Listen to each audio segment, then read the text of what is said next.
Stopped the arguing for about 2 minutes in here. Now, who's got something constructive to say? I'd like to go over something, if you gentlemen don't mind. An important point for the prosecution was the fact that after the boy claimed he'd been at the movies during the hours that the killing took place, couldn't remember the names of the movies or the stars who appeared in them. This gentleman here has brought that point in here several times. That's correct. It was the only alibi the boy offered, and he himself couldn't back it up with any details at all. Putting yourself in the boy's place, do you think you could remember details after an upsetting experience such as being slapped in the face by your father? I think so. Is there any special details to remember? The boy couldn't remember the names of the movies he saw because he wasn't there that night. According to the police testimony in court, the boy was questioned by the detectives in the kitchen of his apartment, while the body of his father was lying on the floor in the bedroom. Do you think you could remember details under those circumstances? I do. Under great emotional stress? Under great emotional stress. He remembered them correctly in court. He named the pictures and the stars who played in them. Yes. His lawyer took great pains to bring that out. He had 3 months from the night of the murder to the day of the trial in which to memorize them. It's not difficult for a lawyer to find out what played at a particular theater on a particular night.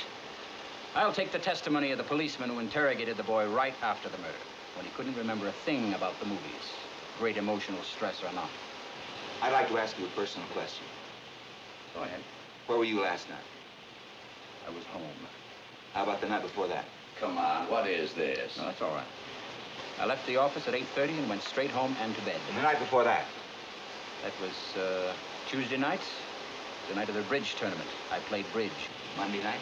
When you get down on New Year's Eve, 1954, let me know, eh? Monday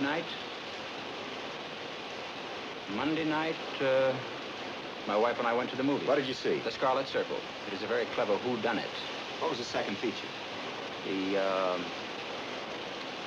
I'll tell you in a minute. The remarkable Mrs. Something, Mrs. Bainbridge, the remarkable Mrs. Bainbridge. I saw that. It's called The Amazing Mrs. Bainbridge. Yes, the amazing Mrs. Bainbridge. I think that's right. Who was in The Amazing Mrs. Bainbridge? Barbara Long, I think it was. A dark, very pretty girl. Or Lynn or Long, something like that. Who else? I'd never heard of them before. It's a very inexpensive second feature with unknown. And you weren't under an emotional stress, were you? No. I wasn't. I think the point is made. Big point.